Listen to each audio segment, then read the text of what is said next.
Imagine this.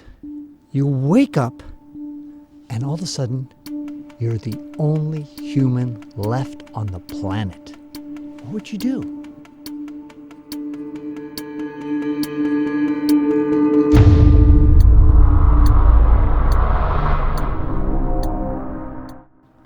Now, first of all, there's certain priorities that you might have. I would really enjoy just going to a Lamborghini store and just getting into a Lamborghini and just driving it like crazy and crashing it, going back to the dealership, getting into another Lamborghini and driving around crashing that one, and finally going to a Ferrari and crash that one. But you don't want to crash yourself too hard because, of course, you're the last human being left, so the last thing you want to do is kill yourself in Lambo. You might also want to go to Disneyland and just experience Disneyland without any of the lines. That would be kind of fun too.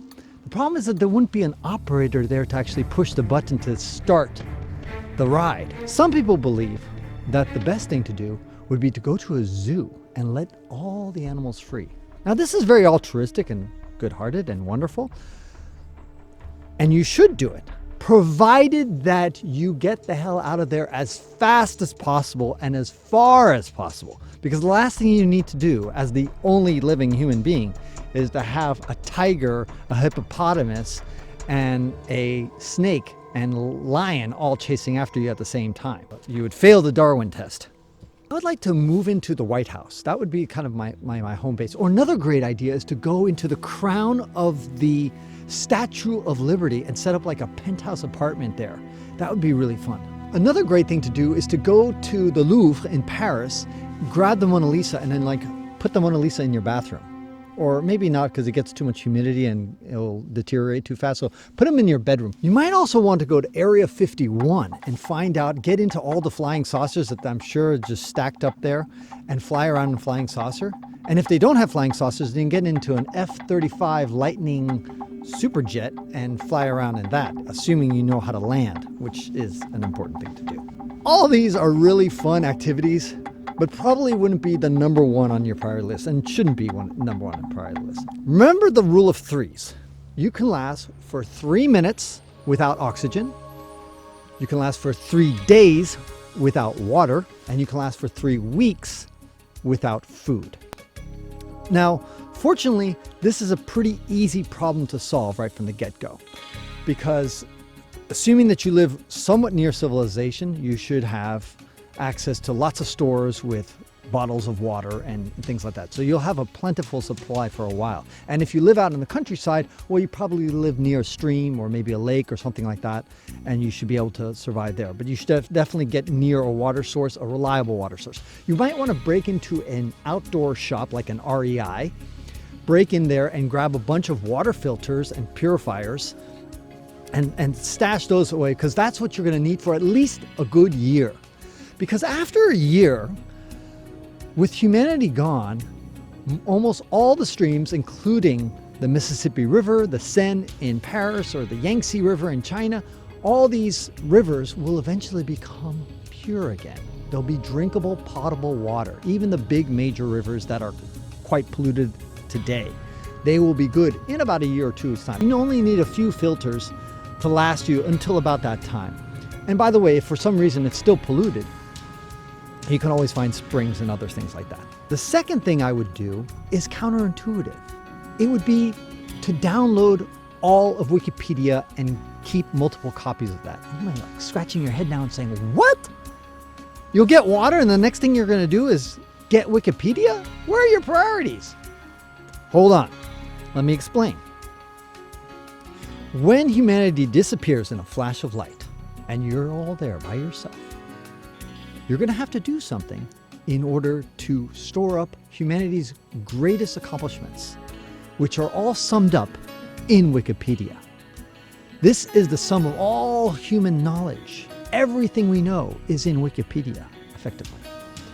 And so you really want to capture that. And here's the problem, that within hours, days, weeks, maximum months, the internet will shut down, because without the human beings to maintain it, without the electricity running, with all the networks, quickly the internet will die. So within those first few critical hours, almost even before you get water, you want to get multiple copies of Wikipedia. Now, you might be saying, well, if the electricity is out, what good is Wikipedia going to do me if I can't access it from my computers, which need electricity?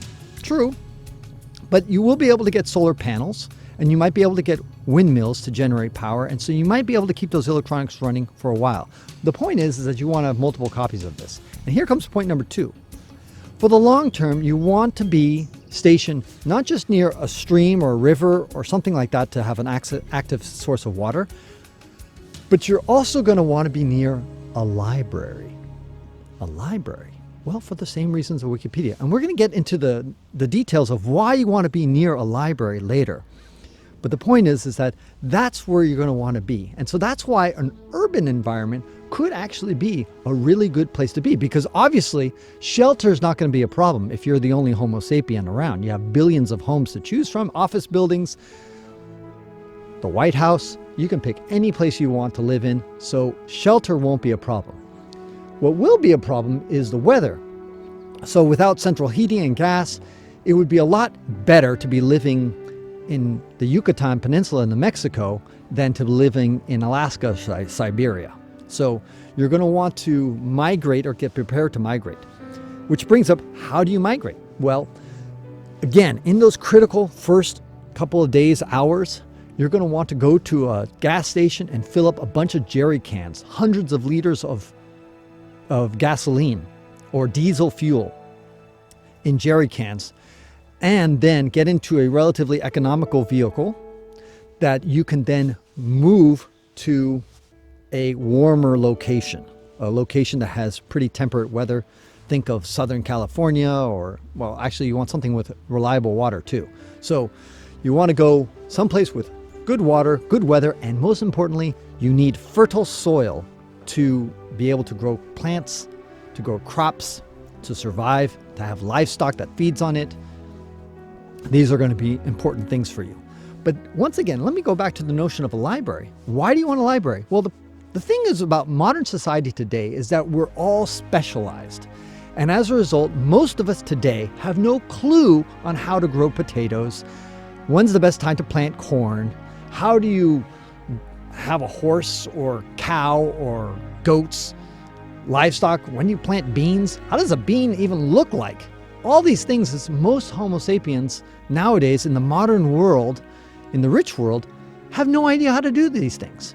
So one of the key ideas is to be near a library, because assuming electricity fails and all your copies of Wikipedia are useless, you still be able to go to, let's say, the Library of Congress, Harvard University Library, the San Francisco Library, whatever it is, or even a small library. That's going to have so many books there that you can teach yourself anything. It will become your university. Why? Because you're going to need to learn how to do certain things. You're going to need to know how to take care of yourself. So you're going to need to become a doctor. So you're going to have to go take the same syllabus of Johns Hopkins University and learn about how to do sutures, how to look after your health. If you cut yourself, if you break a leg or something like that, you need to know how to make a splint. You may not know how to do all these things, but if you have a medical guidebook, you're safe. And of course, you're going to have to raid a pharmacy in a hospital to get all the drugs and medications that are in hospitals and pharmacies, which lasts a few years. So you should be pretty good to go. If you don't know how to plant crops, you can go to the library. You can learn all about botany. You can learn all about farming. What about livestock? You're going to want to have livestock. And speaking of livestock, one of the other things you want to do pretty early on is to get some horses and make sure that the horses reproduce and you have a variety of species with you, and so you have some genetic diversity there, because this is going to be your best mode of transportation in the future. If for whatever reason where you're living is no longer suitable and you need to pack up and move, if you have a troop of horses with you, do it. But of course, who the hell knows how to do anything with a horse? It's not clear. But again, that's where the library comes in. You can learn about that and learn all about things like that in the library. Now, what about food? Well, the good news is that dehydrated food lasts for about 5 years. And so you're going to be covered for a while, even if you don't hunt animals and that kind of stuff. Which brings up the issue that at some point you want to go and raid a police or a military facility to get a bunch of ammunition and rifles. That way, as the world becomes more wild, eventually all those predators that we used to dominate will now come back vengeance for you. And so you're going to have a target on your back, and you're going to want to be able to defend yourself. So you're going to probably want to have some sort of weapon in order to hunt and in order to defend yourself. At least multiple weapons and lots of ammunition. Luckily, those things last. But again, you may not know how to operate a weapon. There goes again, the library. You go to the library and learn about firearms. You learn how to clean a firearm. You learn about bullets. You learn about magazines. You learn about maintenance of it. There are weapons that we have that have lasted for 200 years, 300 years that are still functioning. And so if you take care of a firearm, it can outlive you. If dehydrated food is stored in a vacuum-sealed Mylar bag with oxygen absorbers, that can make that dehydrated food last for 30 years. What are the consequences of staying in an abandoned urban area?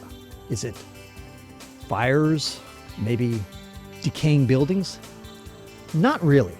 Staying in an abandoned area really has lots of benefits and only really one major downside. The major downside is that you'll get complacent. Because if you're living in Manhattan all by yourself with all the stores around you and all the shelter around you, you can go there and go from canned goods to canned goods to canned goods, dehydrated food. You can live there for up to 5 years living on dehydrated food and canned goods. And you got the fresh water from some source there, purifying it. And as a result, you get lazy. And then all of a sudden one day, you start running out of canned foods and you haven't prepared. You haven't planted your potatoes. You haven't planted any food to survive. You haven't cultivated any livestock or maintained any livestock. And so then you're screwed. So that's the biggest danger of living near an urban environment. Now, the nice thing about an urban environment, as I mentioned, is that all these structures are there, which is great. There's also parks. Most urban environments have great parks. And so you could transform Central Park, Golden Gate Park, or any of these any city parks, go to Chicago. Well, you don't want to live in Chicago. It's too cold in the winter. Anyway, down in Texas, maybe Austin or something like that, you take over a park and then you can turn it into farmland. Bring in the cows, bring in your goats, turn that place into farmland, grow your crops in some place that has fertile soil. Now, with regard to having a partner, does it help or hurt? By far and away, it helps. Even if you have a lousy partner who's a pain in the butt, who's grumpy and difficult, it's almost always better to have a partner if you're the last person on the planet. Because there's so many things you can do with a partner that you can't do by yourself, like start a Disneyland ride. But there's other things that could be more practical. When you're building a house or structure for some reason or anything, you might say, hey, hold this. And the other person can hold it up while you're doing something. You can hunt animals much more effectively. As Homo sapiens, we hunted in packs, just like wolves. And so you're going to want to be able to, you could strategically hunt together. You could plant together. So there's downside. You have to share resources, but resources will be relatively abundant if you're the only person on the planet.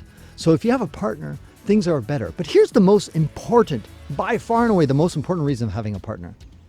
Psychological. Being the only person in the world could, after a few months or years, it would be like being in solitary confinement.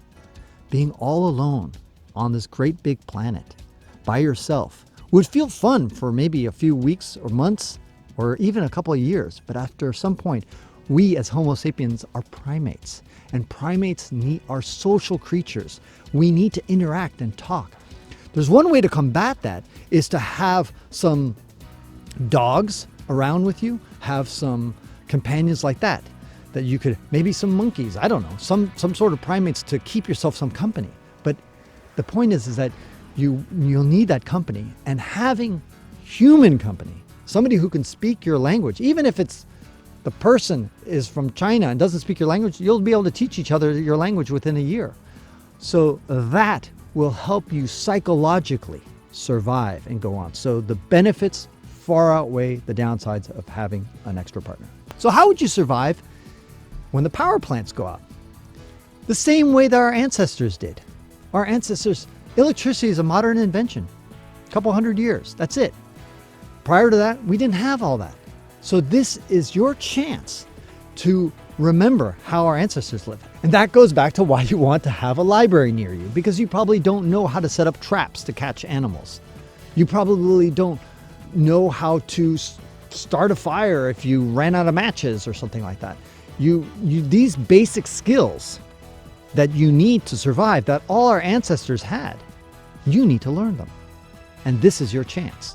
Next question is, in a hospital-free world, what are some of the dangers of having a newborn? They're huge, but not as huge as you might think, because having a newborn in this kind of environment is not the end of the world. I mean, after all, our ancestors didn't have hospitals also.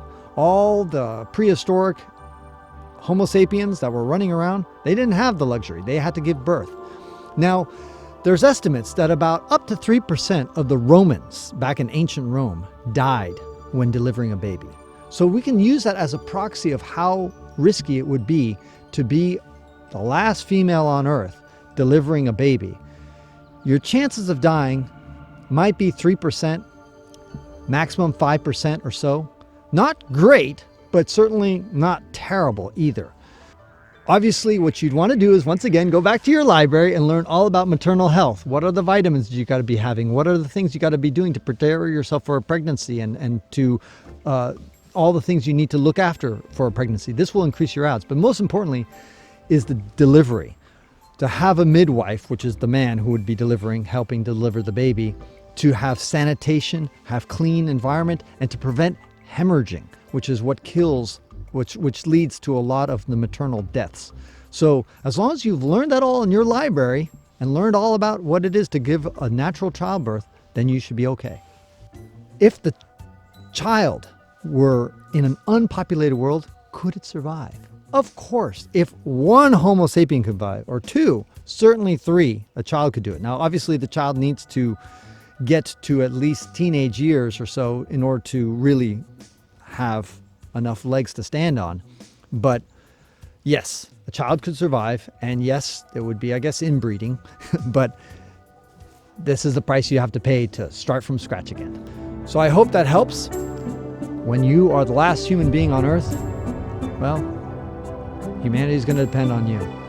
Just remember, back up our greatest achievement, which is all summed up in Wikipedia. That is what our species has given to this planet that's better than any other thing that we've ever done. That sums up everything. So capture that if you can. If not, preserve those libraries, enjoy those libraries, and rebuild civilization.